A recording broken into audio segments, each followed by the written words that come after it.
Well, welcome everyone. Welcome to our webinar, Consumer Secrets, How to Build and Maintain Customer Loyalty in China.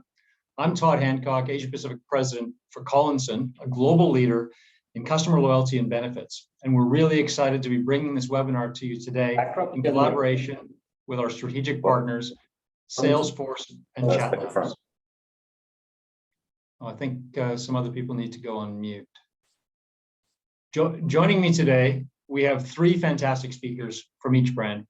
Sullivan, or Sully McIntyre, is Salesforce's Senior Director of Strategic Partnerships. A marketing technology expert, Sully has years of experience building products within the marketing cloud at Salesforce. Working with a wide variety of global customers, he is now helping the Salesforce China team develop new solutions for e-commerce, marketing, and loyalty management for Salesforce's multinational customers who are active in China. We also have Tom Kruger, Vice President of Strategy at ChatLabs, leading the team dedicated to helping brands build their WeChat and China strategies. Tom supports a variety of organizations from luxury to financial services and is a frequent speaker on digital and social media strategies. And finally, we have Daniel Cantorna, Collinson Asia Pacific's Vice President for Data, Insights, and Technology, specializing in marketing, automation, integration, business intelligence, and advanced analytics. Dan is passionate about delivering customer-centric solutions and services that help Collinson's clients build meaningful, enduring, and increasingly valuable relationships with their customers. So now that we've met our speakers, what can you expect from today's session? In the mobility-first country of China, customer-centric experiences with real-time, in-the-moment, personalized conversations at consumers' fingertips are crucial, particularly in building social loyalty. However, the events of the past 2 years have resulted in a wave of brand promiscuity from consumers, especially in China. In line with this, many of you on this call today are looking to rebuild relationships with your customers digitally, collecting new data to better understand their wants, their needs, and their preferences, and expectations all over again, in a bid not just to retain them, but also to reattract them. So to support you with this task, this insightful session will reveal how consumer desires and habits have evolved in China versus other markets, where we see those trends going, and the strategies and technology that companies across Asia Pacific and globally can employ to better engage with consumers in China, and in turn, turn them into loyal advocates. So Sully, over to you. Great stuff. Thanks, Todd. Thanks for the introduction. Okay, so I am going to take you through some material today on loyalty management overall and how Salesforce sees loyalty as a theme. But a quick reintroduction just to myself. As Todd said, Senior Director of Product Management in the Strategic Partnerships team. So what that means is I work closely with all of those multinational customers to bring systems for digital engagement to China, working really closely with our partners at Alibaba Cloud in particular. So very excited today to share with you some of the insights from Salesforce's own research into loyalty globally. And then I'm going to hand over to the team at Collinson more specifically to talk about loyalty really within the China market. But let's get straight into some content. So to start us off, today's consumer is, and this is all gathered from the research which Salesforce and key partners have undertaken, today's consumer is digital first. Consumers want brands to meet them where they are, and more often than not, that's through a digital channel. The shift has accelerated over the last couple of years, as we were just talking about, but it's given companies a massive opportunity to collect customer data. But consumers today are also data savvy. They know how valuable their data is and expect a great experience in return for granting access to it. And actually, they aren't afraid of sharing. Around 83% of consumers are willing to share their data to get more relevant offers and recommendations. But not delivering on that expectation of a great experience does have consequences. For example, many consumers are more than willing to try new brands. In fact, 40% of consumers have tried a new brand in the last year. Now, that could have been for a variety of reasons, supply chain issues, discovering new brands via digital channels, convenience, etc. The list goes on. But what many companies, what is sounding the alarm for many companies is that 84% of those consumers intend on sticking with that new company. Okay, so customer loyalty needs to be redefined given that. Loyalty programs themselves are still very important to consumers, with around 56% of them saying that they're more likely to buy from a brand with a loyalty program. But the way that companies have traditionally approached these programs isn't cutting it anymore. It's not just about the points and discounts. Consumers want more from their programs and are sharing a lot of data for a great experience. While companies feel that they're delivering on personalization, consumers are still feeling like they're just a number. This has led to more than half of all program memberships to be inactive. Think about the programs you're a member of. What keeps you coming back? Those expectations ring especially true for younger consumers, and businesses need to adjust quickly. By 2026, Gen Z will make up 40% of consumers. And as a side note, obviously, these are the distinctions of the consumer cohorts which are generally used in the West. These would be slightly different with the market in China, with the 80s up and 90s up categories. But even today, Gen Z and millennials have around $350 billion of spending power in the US alone. In our consumer sentiment survey, we found that while discounts are an important aspect of loyalty programs for all generations, younger generations are placing significantly more value on things like early access, personalized attention, exclusivity, community. They are looking for a connection outside of just a transaction. So what do loyalty programs need to do better to engage their members and remain successful? They need to go from focusing on transactional programs based solely on earn and burn to incorporating more experiential benefits and promotions. Instead of rewarding behaviors members would have done anyway, they need to ensure that your program is tying rewards to behaviors that increase lifetime value. They need to evolve from a standard set of rewards, delivering on more personalized communication and experiences. They need to expand the goal of member retention to better engaging members across their experience. And finally, they should move from being a siloed program managed by a single team to building a loyalty ecosystem that touches every part of the customer experience. So what might a reimagining of loyalty actually mean in practice? So loyalty obviously isn't a new concept. We've been doing this all for hundreds of years, but what we know as the modern loyalty program was pioneered by airlines back in the 1980s, focused on points and miles. Many companies in other industries followed this template. Then in the third era of loyalty, we saw those programs go digital. They took the punch card and made it digital through mobile apps and mobile wallets. Some brands even introducing surprise and delight features like gamification. But at their core, those programs were still highly transactional. And in the last few years, we've seen a shift into what we're calling at Salesforce Loyalty 4.0. The new era of loyalty is highly experiential, connected, and personalized. It meets customers where they are, whether they're in person, on social, in the metaverse, or beyond.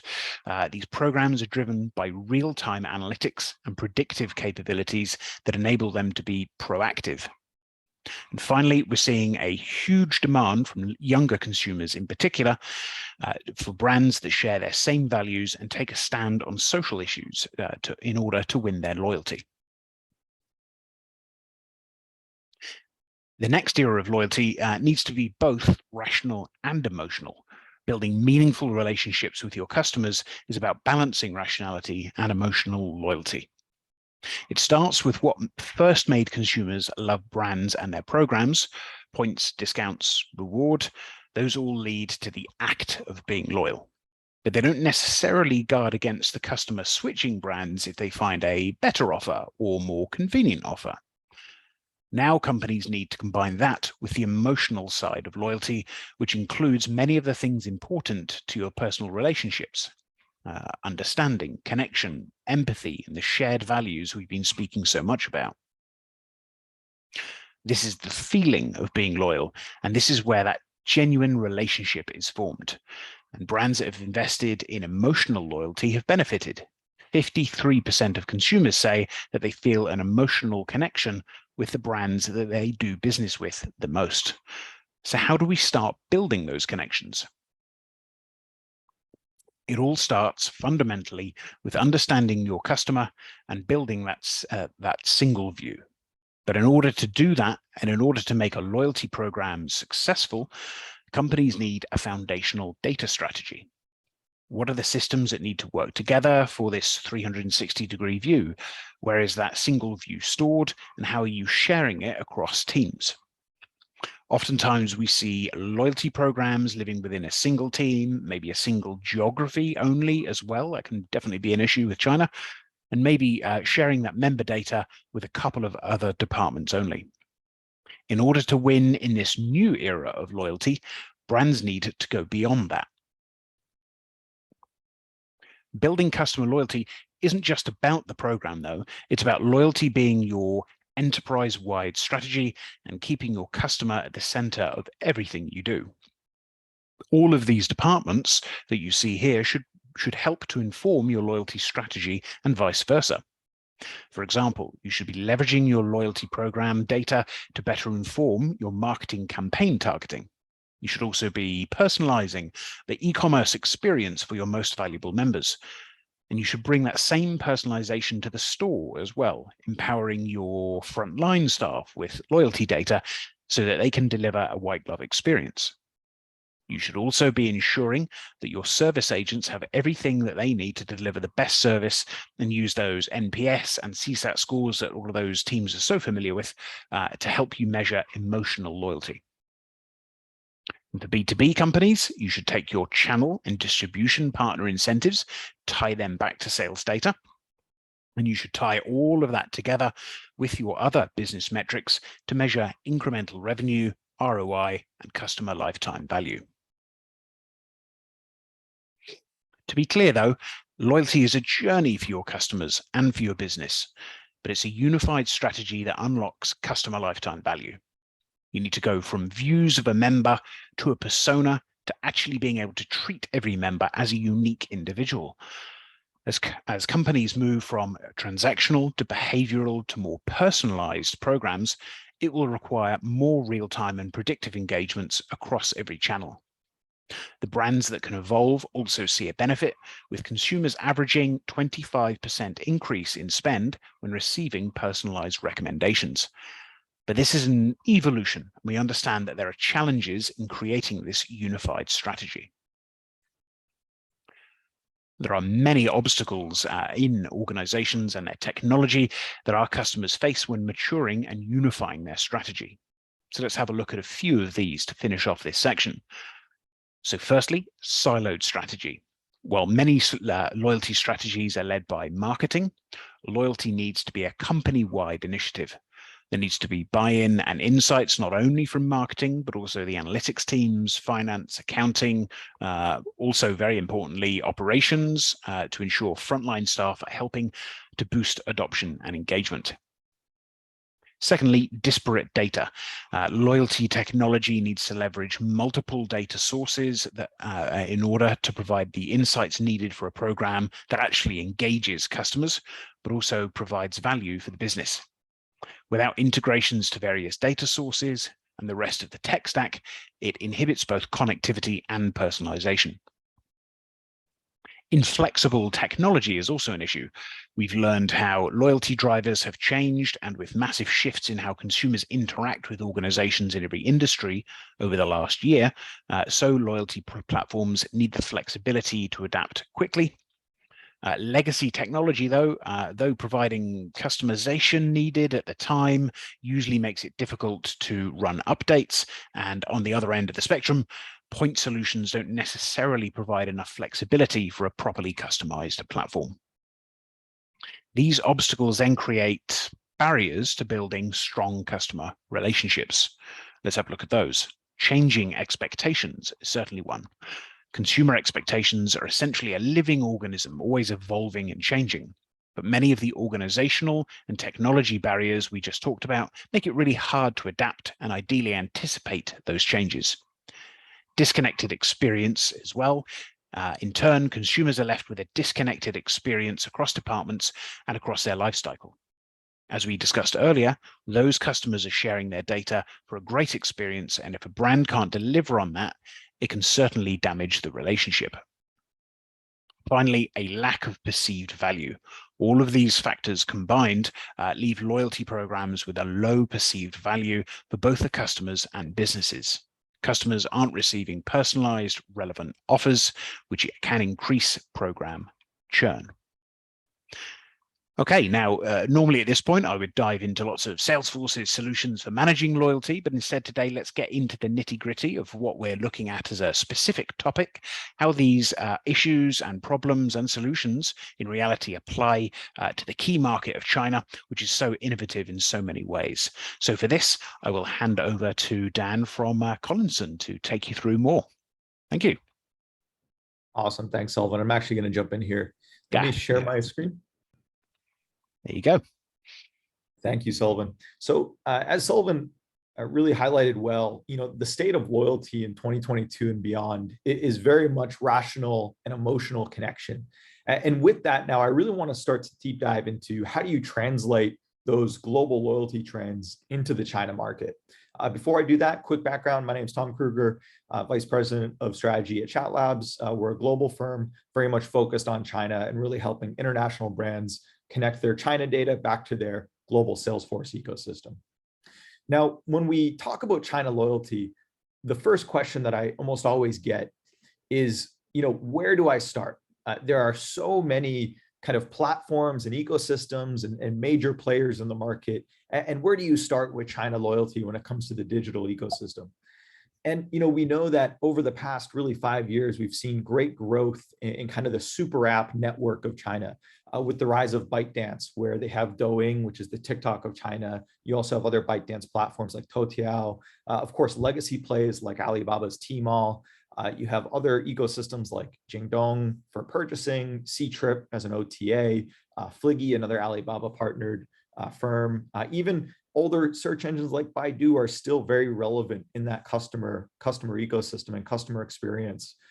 How do you kind of plan your loyalty when you have so many unique touch points to consider? And what I always want to come back to is where in the buy cycle, where in that traffic funnel does each one of these kind of channels and platforms sit?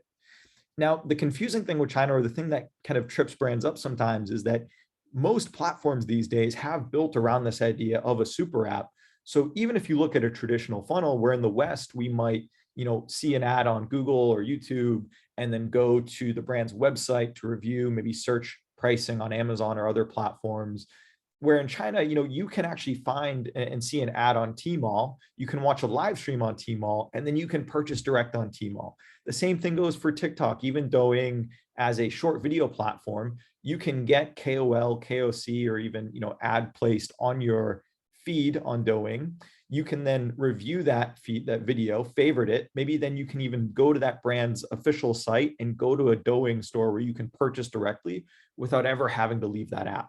But it is really important, because even though most of these platforms do have that kind of turnkey commerce functionality, there are some unique consumer behaviors that we really want to consider.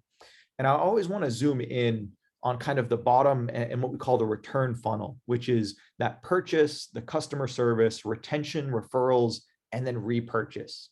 And it's in that cycle that I always want to highlight, where does your brand see the greatest exposure and the greatest audience amount within these kind of key customer lifecycle stages?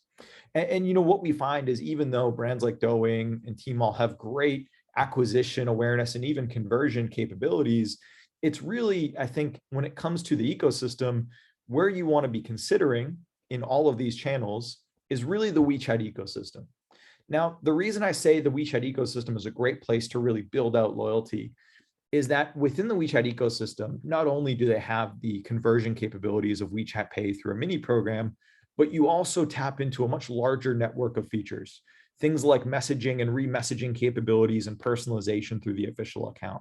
You have that one-to-one brand connection through, let's say, a brand ambassador who uses WeCom and the client who uses WeChat, and you can have a great one-on-one conversation to build up loyalty.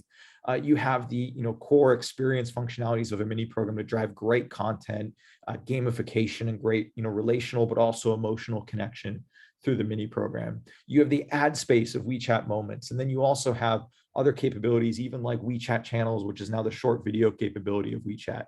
But in each one of these functionalities, WeChat offers a really great package to bring the consumer back to provide great service, and then to provide a great conversion experience as well. Now, when you go down the WeChat route, I want to give 2 tips today on ways to really amplify that experience for your brand if you're going to build out a loyalty experience in WeChat. Now, the first key point that I have is in China, loyalty needs to start the moment the consumer discovers your brand and not when they sign up to be a loyalty member. And the reason I say that is that, because there's so many experience touch points, and because WeChat is just one of many, your consumer might have a long-standing relationship with your brand at many different touch points, whether that be offline at a store or online through the different digital channels we just looked at. Now, for us, when we look at the consumer journey, I think it's really relevant to think about what does that typically look like. And here's an example of what a consumer journey might look like in China. They might see, let's say it's 5/20, kind of the Chinese Valentine's Day. They might see a WeChat Moments ad.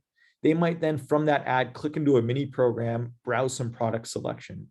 A few days later, they might go to your offline store at a shopping mall, maybe the IFC mall in Guangzhou.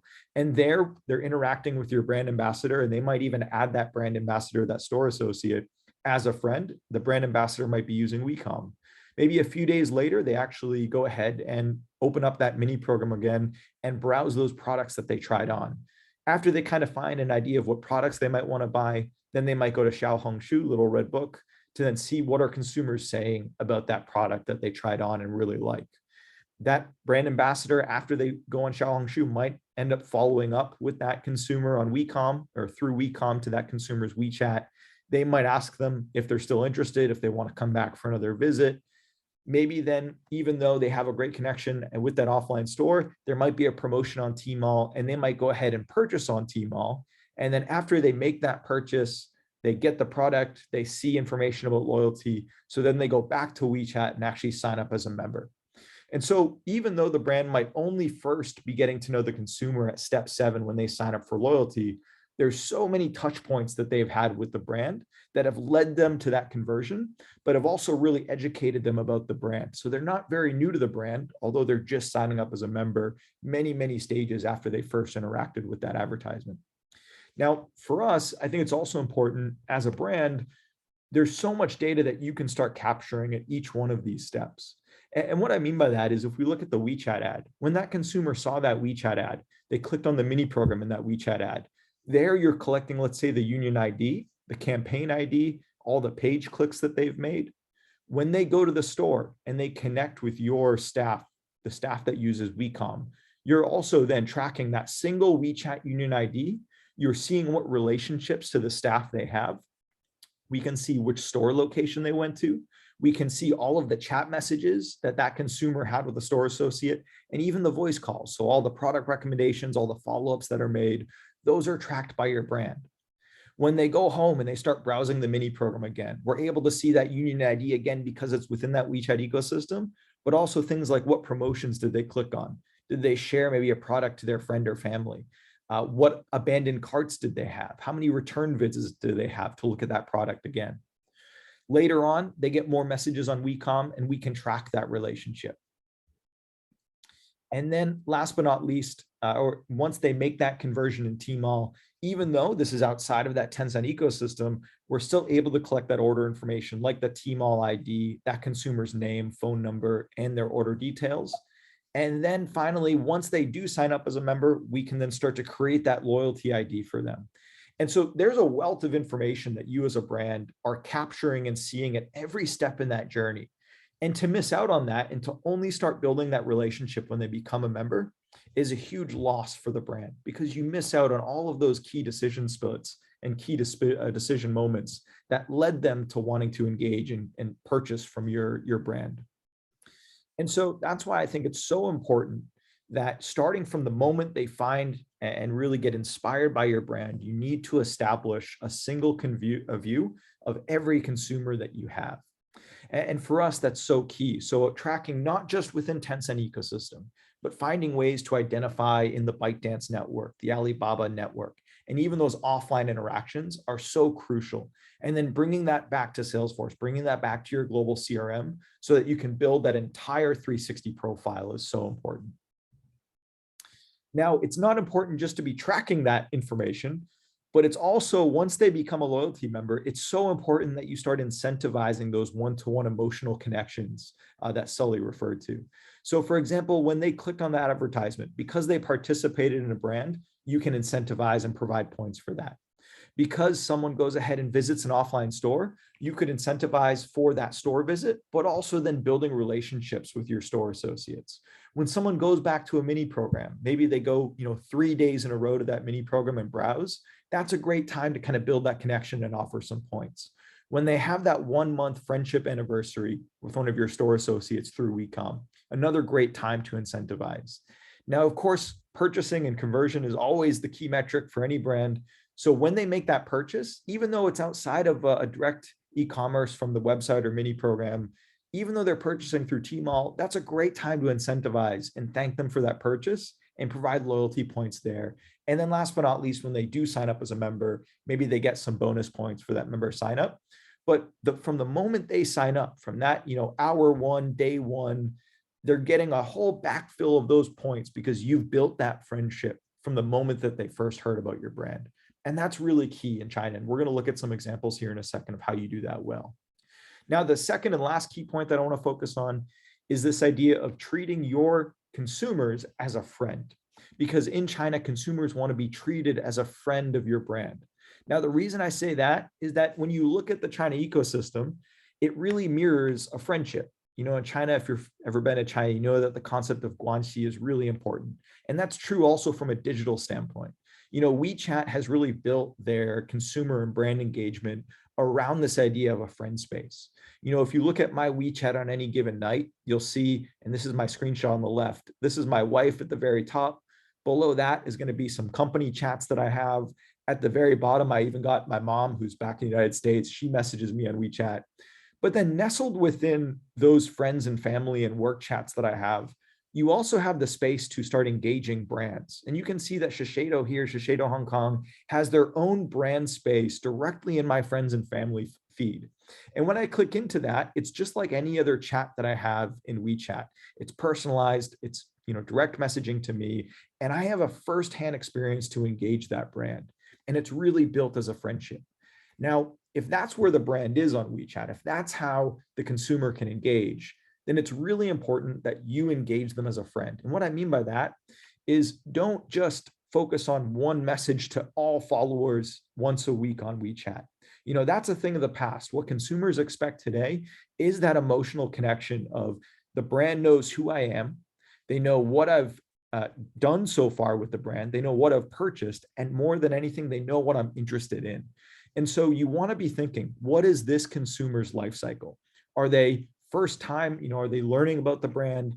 Are they in a buy cycle where they might want to purchase? Have they just made a big purchase and now we need to provide best-in-class customer service? But loyalty goes beyond just points. It really comes back to how am I communicating and how am I serving this customer? And that needs to happen across marketing, sales, and service. So if someone follows your official account from an offline store that they just visited, that's a great time to follow up with a thank you message for visiting. If they've just made a purchase, provide them real-time shipping and purchase updates. If they're having trouble with the product and maybe they have a few questions, make sure you provide automated, fast, and clear responses to start engaging that consumer at any time. Now, the WeChat ecosystem is great for that because here in the WeChat ecosystem, you of course have personalization through the official account. You have the ability to send out what's called template messages, which are really service notifications. You can personalize, for example, the menu bar. So if someone is a loyalty member versus non-loyalty member, their menu bar in the official account can be two completely different things. And then even WeCom as a one-to-one channel is a great space to then broadcast messaging on behalf of your store associates. And back to Sully's point earlier, while you want to make sure that your systems aren't siloed, I think it's also really important to make sure that your digital communication channels aren't siloed either. So bringing that back to one single platform like Marketing Cloud at Salesforce to make sure that every one of those channels can be automated accordingly, but all of those are in sync and not siloed as unique communication channels to the consumer. Now, one example of what this kind of omni-channel in sync journey might look like would be, let's say that that same consumer clicks on a mini program ad that they see on their Moments feed. That activity is going to be logged and tracked. Then we want to check, okay, is this consumer an existing member? If yes, and if they have a relationship with someone on WeCom from the brand, let's personalize a WeCom outreach from a store associate. If they're not an existing member, let's send them some details about why being a member brings really benefits to them. Then maybe if they're not a member, let's provide some A/B test content to see, okay, do they respond better to WeChat messages or MMS? If they are a member, let's check, okay, do they have an item in the shopping cart? If they do, because all of this is trackable in WeChat, then we can say, okay, let's follow up and see if they have any questions on that product that's in the shopping cart and if I can help them. If they don't have any items in the shopping cart, let's check, have they been browsing? If yes, let's follow up. If no, let's give the consumer some time to really explore the brand in more detail. But this is a great example of not allowing your channels in China to sit in a silo, but to engage each channel at the right time based on the information that the consumer is providing you to really personalize based on. So as we come into a closing here, let me just give you two examples that we've seen and studied in the market that we think are great examples of best-in-class China brand loyalty. The first that I want to showcase is Swarovski. And when we were doing our review, we felt like the Swarovski loyalty experience for China was very well developed and very well refined. And what I mean by that is that Swarovski actually incorporates not just one single channel, but they have an omni-channel approach to their loyalty. So for example, if you go to an offline store as a member, you can actually get loyalty points for visiting that store, and then you get loyalty points for trying on different products. So by scanning a QR code in the store, and then by scanning QR codes of different products that you've tried on, you're actually getting incentivized for that visit and for seeing different products that the brand has. Now, they don't just stop there. They even take that, and if in Xiaohongshu, for example, Little Red Book, if you've made a purchase on Little Red Book, you can bring that data back to WeChat. You can bind your account, and you can actually get loyalty points for purchases that you've made as a consumer on other channels that the brand has.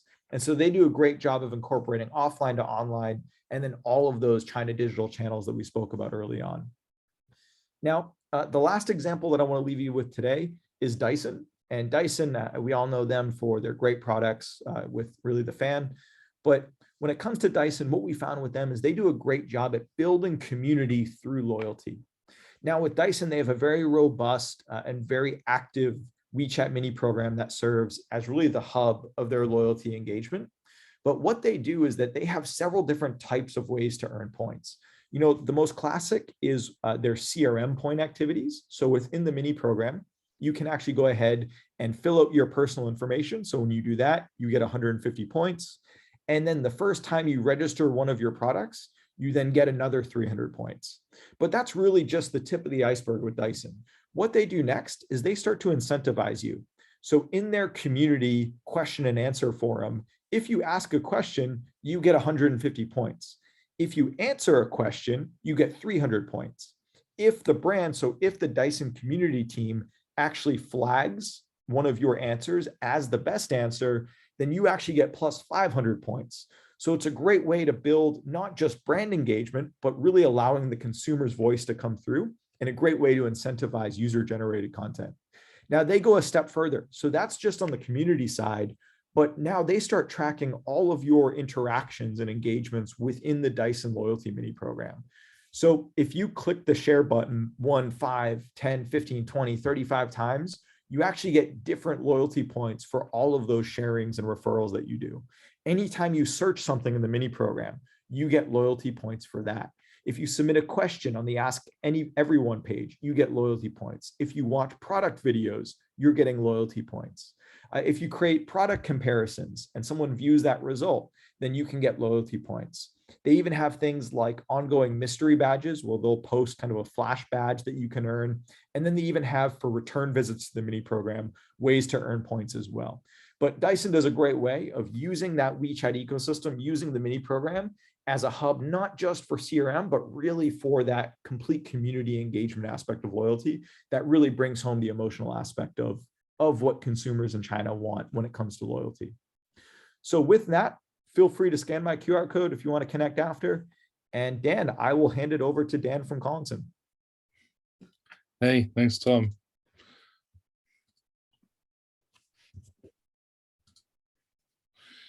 Okay, so hi guys, I'm Dan Kentorna from Collinson. I'm Vice President of Data Insight and Technology Asia Pacific. And sort of continuing with the thread from where Sully started, really we're looking at China as Loyalty 4.0, as a crystal ball. The consumer in China is much more digitally native than anywhere else in the world. And as we've already heard previously from Sully's presentation, customers, over 66% of customers are already expecting personalized, frictionless interactions, but many organizations are not reaching the mark. Only 34% of organizations are actually able to treat their customers as individuals. And so that's resulting in that quite worrying statistic that only 54% of loyalty programs becoming inactive. So when we think about China being tech first in the moment, there's a lot of information we can glean from that about where loyalty is going to go next. Collinson also regularly speak to a number of loyalty leaders, and we carry out regular studies where we talk to large numbers of brands in Australia, Hong Kong, and Singapore, across a range of different industries: financial services, insurance, retail, travel, transport, and hospitality. And we frequently ask questions around, where do you think loyalty is going? What is the future? And how are you responding to the changing needs of the consumer? And I've got some slightly worrying statistics that I'll share with you today. So we asked in a very recent survey we carried out, what was the future direction of a loyalty program? And the top 3 responses were more of the same at a greater scale to drive customer value and market coverage. So we're just going to keep doing what we've been doing in our programs, and we think that that's going to continue to work as long as we can run it faster, cheaper, bigger. Then the second most common response, sort of interestingly, was that there's going to be an increased consumer apathy to loyalty programs. And then given the first response, you can see why. The third response, the third most popular response, was that there is increased consumer concerns around data issues. And I imagine everyone on the call is aware of this. There is increasing amount of regulation and legislation across the globe. In China in particular, we've recently had the launch of PIPL. So we really do have to think about how, we're gathering a lot of data through our loyalty programs, which is extremely useful, but we've got to really show value back to the customers to get that consent in the first instance and get them to buy into sharing that data exchange with us. Slightly more worryingly, was one of the responses was we asked people what they thought about emotional connectivity. And as of now, the brands that we spoke to, only 3% considered that this is something that they need to be worrying about or putting time, energy, and budget into right at this moment in time. And as you heard earlier in Sully's presentation, the balance of rational and emotional is becoming more and more important as consumers, particularly in China, expect much more experiential loyalty rather than transactional loyalty. So there are a large number of programs that are not setting themselves up for success in this area, and it's something which we think needs to be considered with a lot more concern and rigor. So we also asked people recently, what are the elements that are going to drive the greatest return in the future? And so we received these two top responses. So creating a seamless customer experience across all touch points and channels. So as to what Tom has just spoken about, yes, we know we need to be able to act not just as a business talking to a customer, but as a friend talking to a customer. Consumers in China want to interact with the brands in the same way that they're going to interact with, their mum or their sister or their friend. The second most popular response about driving return was embedding loyalty as a core business function. And that we also heard earlier in the presentation, that aligns very well, and not having loyalty as a bolt-on. So ultimately, in order to drive return, we need to be doing these things. However, there seems to be some misalignment with what the goal is and then how we get to achieving it. And in a separate study which we carried out in Europe, we saw a very similar pattern, which is that there's an awareness that loyalty is moving in a new direction, and that there are a number of new technologies and new requirements that are coming down the track that need to have investment and innovation and thought into. But budgets are tracking behind the curve in terms of the adoption of these technologies, and even some of the larger businesses with large loyalty budgets are not necessarily investing heavily enough in the areas that are going to be standout for Gen Z in the coming years. And so this is difficult, because this is really is where people need to be thinking as we move in the next few years, where that audience group is going to become the largest and one of the most valuable. So where does this leave us after where does all this statistics leave us? So at Collinson, we believe that loyalty is due an upgrade across many of its moving parts, but there are three core areas where we believe the upgrade is necessary. So the first one is trust. So the Chinese consumer is more aware than ever the data has value, and choosing to share that information and deliberately exchange it is going to require something in return, but also a trust that that data is being used to add value back to them. They don't want to just engage to gain something that's of no value to them or doesn't enhance their experience. And there's as Tom mentioned, the aspect of building community is also something that reinforces trust in a brand.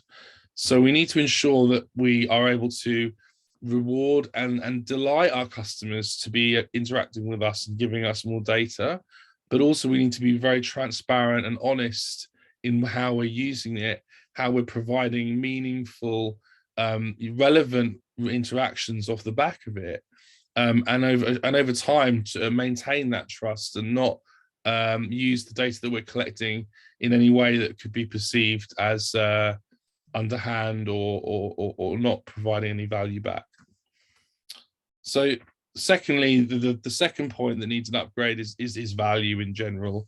So historically, loyalty focused purely around points and prizes, and that's becoming increasingly less relevant, and particularly we need to think more about the perceived value of the things that we provide back to the consumer. So is it something that's going to make their experience with the brand better? Is it going to make their user experience richer?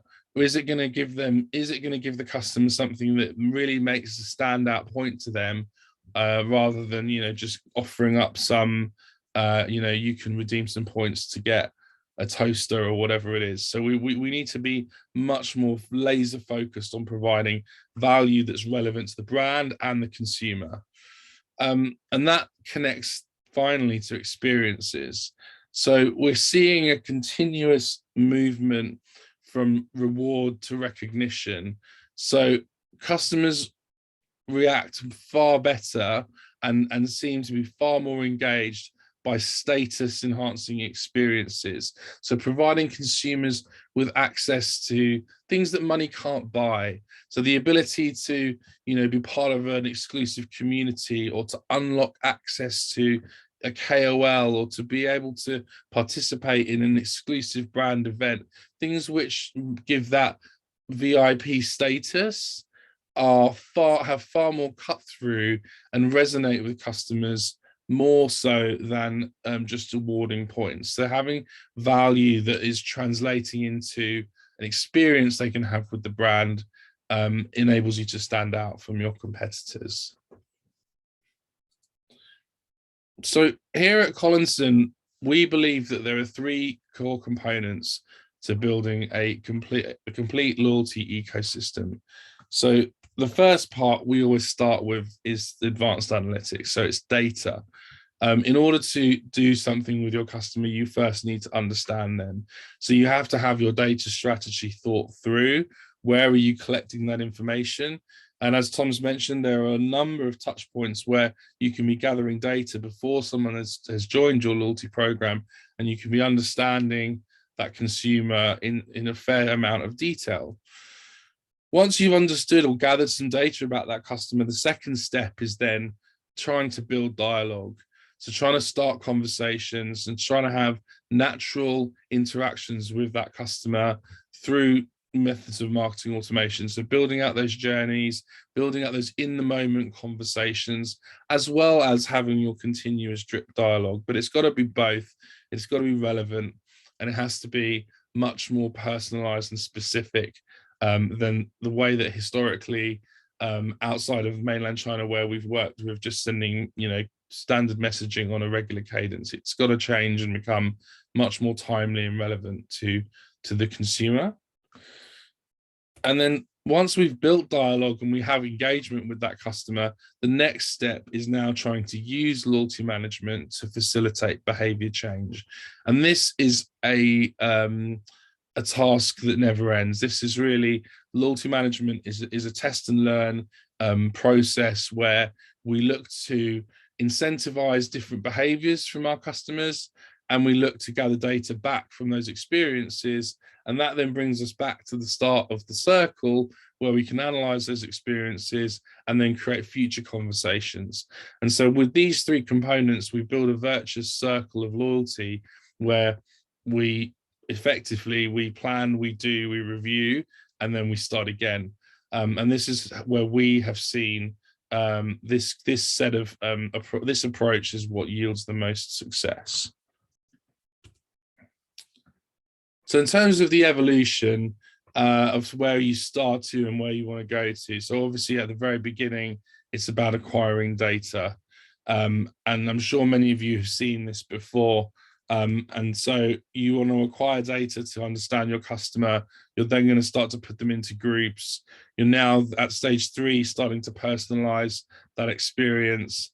At stage 4, you can customize and start becoming very specific with the dialogue and the interactions that you can have with that customer.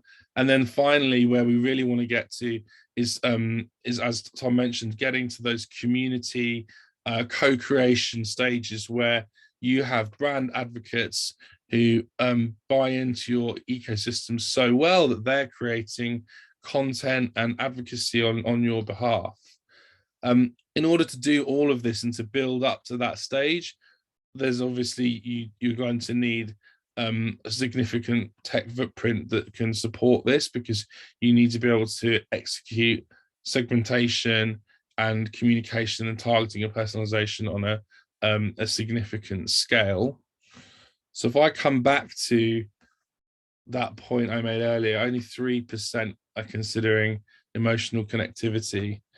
I would say that as Collinson, we believe there are 4 loyalty 4.0 must-haves to go into the China market. So the first one is personalized rewards and recognition. So beyond tiers and points, you've got to be able to build status. The customer has got to be able to see value to them, and be able to have that dialogue and experience that they are getting recognized for interacting with your brand at every step of the customer journey. The second part is that you need AI throughout the customer journey to do this. Over 50% of brands are already using AI to create targeting and personalization. So if you're not doing this already, you're already behind the curve, and you should have this activated within your programs. The next piece is pay-to-play loyalty. So particularly within China, there is a trend where customers want to have instant gratification. They want to unlock in the moment interactions or unlock in the moment benefits within a loyalty program. So it's not just about having a program which contains benefits and rewards, but it's also about having an element where customers can pay to instantly jump up a status tier or a status level to access those rewards and benefits on demand. And finally, the fourth one is the evolution of digital. And this is something that's, there's a lot of talk about it at the moment, but richer experiences are continuously evolving.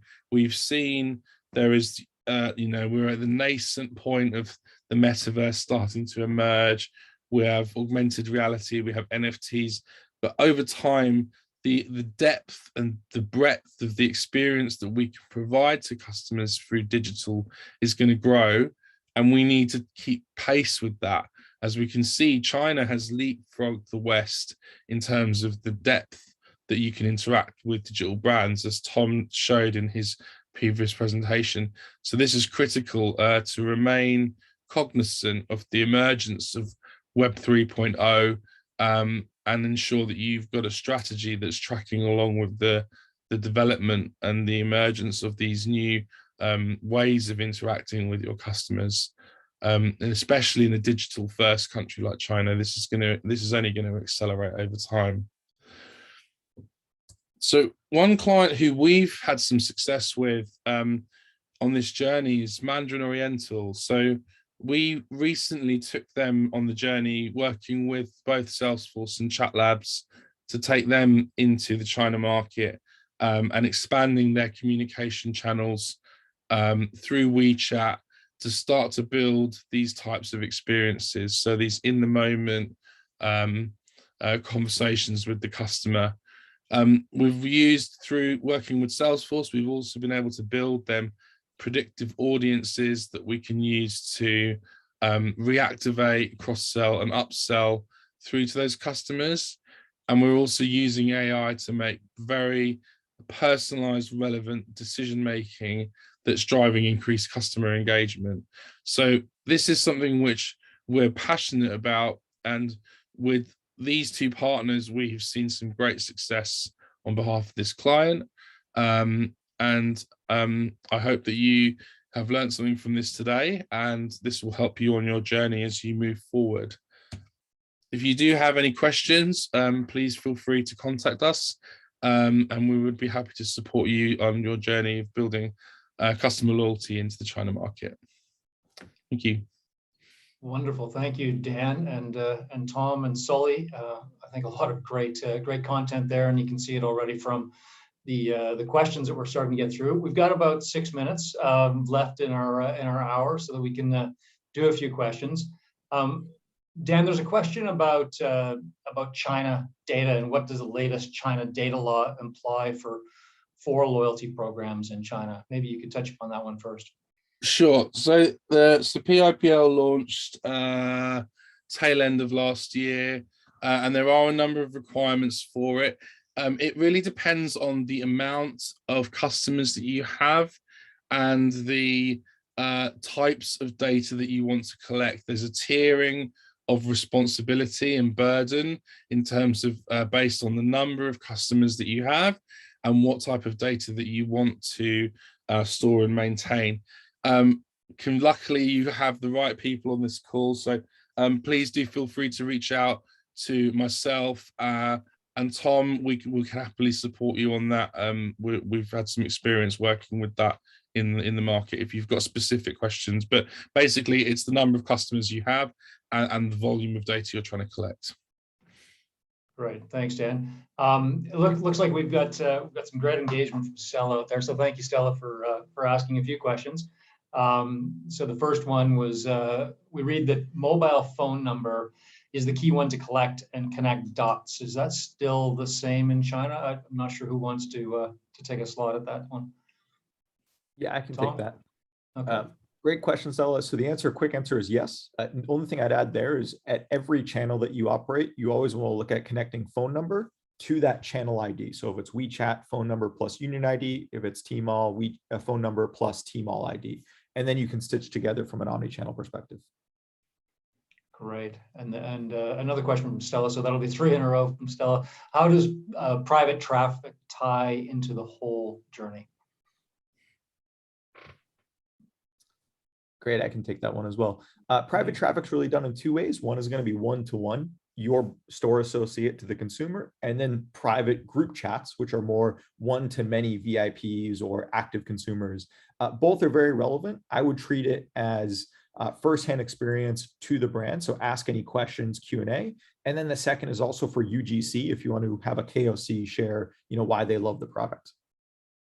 Great. Thanks, Tom. Sully, a question for you from me. As we've listened to both Tom and Dan, and we tie that together with your section, the general direction of where loyalty is heading and the key component parts.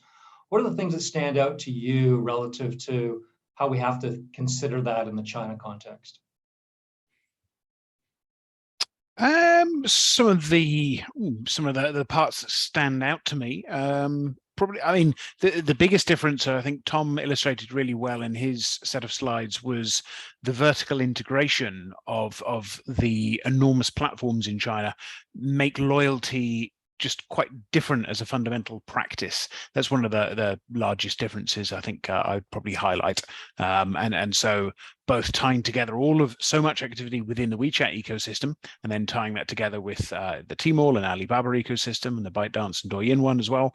If you as one of our questions asked, if you manage to get a key that works across those ecosystems, you have an incredibly rich portrait to put together. Great. Okay. Thanks. Tom, there was a question about whether you have a good example of loyalty management for an F&B brand. Yeah, I'd say definitely look at the big ones. So, McDonald's, KFC, operated by Yum Brands China. Those typically have quite robust, and then some other smaller restaurants that I can share afterwards have some pretty cool examples. Great. Okay. And just to that point, for all the participants, we will send a link out with the recording. We won't send the actual presentation, but a recording of the presentation or the webinar today. Dan, I'm going to come back to you and really about the future of loyalty for China. What excites you about the future of loyalty in China? I think for me, it's two things. So the first thing is this. It's where can you go with this? Where can you go with communities and status? Because that's a very sort of Chinese-centric thing. The emergence of this, as Tom showed, points for being part of the community. Where that's going to go and how that's going to sort of evolve is really an interesting aspect of loyalty for me, because it's not something that you get historically in Western programs as much. And then the second piece for me is obviously the how it's going to deepen when we get into when we do arrive with the download from the metaverse, how we're going to do loyalty when we've got to have this kind of really in the moment online offline interactions. But that's 5 years away from now. That's into the future. But it excites me that these things are coming. Great, thanks. And Tom, as we look at at China and kind of the progressive stage of China or state of China relative to loyalty, what is it that's made them achieve kind of the concept of being the world's crystal ball? Yeah, it's a great question. I'd say that it all comes back to Guanxi, and that's relationships. In China, everything runs on this concept of relationships, whether you're at the local store getting vegetables or you're at work, or even when it comes to digital, the ability to go on Tmall and ask for a discount in Tmall from the brand, or just things that you don't see elsewhere in the world. And I think they've translated that really well to digital. And because of that, it just makes for an amazing ecosystem for brands to really engage consumers. Great, thanks. Well, we're on the hour, so I want to say thank you to Sully, to Tom, and to Dan. Fantastic insight today. I think everybody has the details from the session, but we will be reaching out with the recording afterwards. So I just want to say thank you to all the participants who joined us today for the webinar. And again, thank you to our presenters and speakers. Thank you, everyone. Have a fantastic day. Thank you, everyone. Thank you.